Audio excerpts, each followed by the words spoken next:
Well, hello everyone, and welcome back to my beer channel, Hades Beer Corner.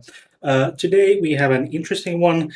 It's a fruited sour, and sour beers are a really another kind of worms, but there's I think they're so very different from many other types of beers.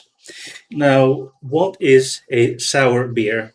Now, sour beer is a beer that has an intentionally acidic, tart, or sour taste.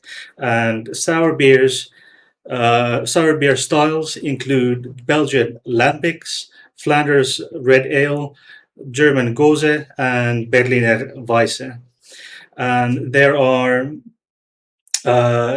different ways of making the beer acidic, tart, or sour. And I won't go into very much detail, but I'll give you an overview of the different things um, in regarding this whole topic.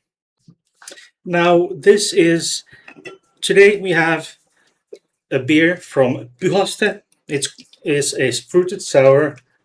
It's called Cotton Candy Sunset Fruited Sour, 6% ABV, and it's a fruited sour brewed with mango, passion fruit, and fudge candy. This should be really interesting. Now, modern fruited sours are created by using a technique called kettle souring. Uh, Kettle souring includes the sour base. The brewer adds a specific bacteria, such as lactobacillus, into unfermented beer wort, and which then generally quickly generates a clean, tart flavor. And then fruit integration that includes real fruit purees or juices introduced during fermentation or aging. This There is, for example, cherry juice in Kriek, Belgian Lambic based beers. There are different Kriek type beers in Belgium, but that's a topic for a different day.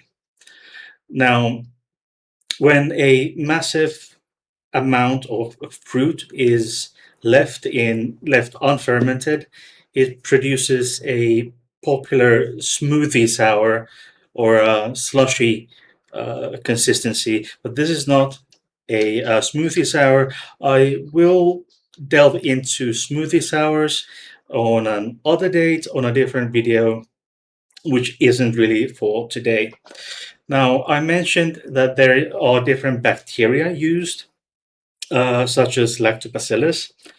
Um, the most common microbes used to intentionally sour beer are bacteria Lactobacillus and Pediococcus, while fungus Brettanomyces can also add some acidity. Uh, Brettanomyces is something that is commonly found in lambics. It's Brettanomyces and Lactobacillus, but Lactobacillus is more often found in Goese and I think Berliner Weisse. Another method for achieving the tart flavor is adding fruit, which directly contributes organic acids such as citric acids, which are elements uh, of many fruits. Additionally, acid can be directly added to the beer or added by use of unusually large amounts of acidulated malt. Now, in some cases, for example, lambics, among others, depending on the process employed, there is the uncertainty involved in using wild yeasts. that may cause the beer to take months to ferment. This is particularly in Flanders red ale, I think, and then especially in lambics, which are brewed in the Pajottenland area, Pajottenland Valley, near Brussels, in and near Brussels. Now, involving wild yeast, it's very uncertain. The length of time involved is very uncertain, and it could take months to ferment and potentially years to mature. However, the modern kettle souring methods allow sour beers to be created within a typical time frame for ales, which is usually several days to maybe a few weeks.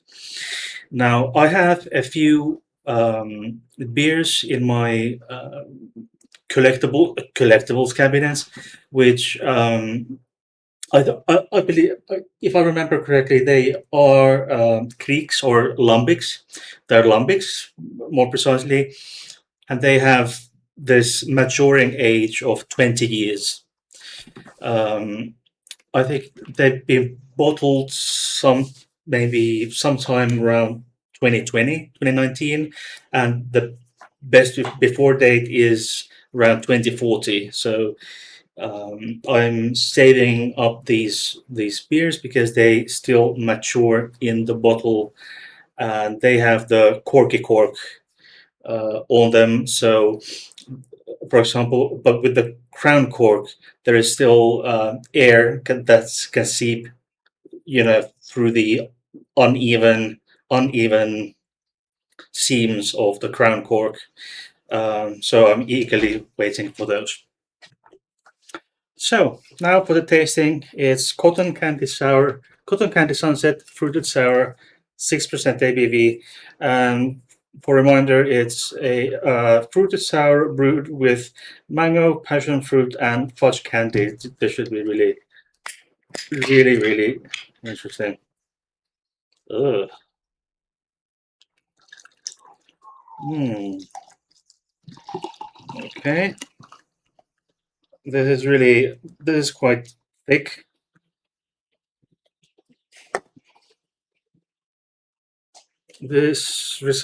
Somehow reminds me of orange juice. Hmm. It's really sour. Hmm. Ugh. Ugh, brother. Ugh. This is, this is. It's not bad, but it's not bad per se. But the fudge candy is a bit too much. It's like it. They could have managed with just mango and passion fruit, but they just had to go overboard with. Okay, yeah, let's add fudge candy. For fuck's sake, come on, come on, people, you can do better than that. Okay, hmm. It's drinkable. It it's drinkable, ugh, but not really my cup of tea. Let's say for the rating, mm, maybe 5 out of 10. Let's say 5 out of 10, and call it the day. Now, thanks for watching. Bye bye.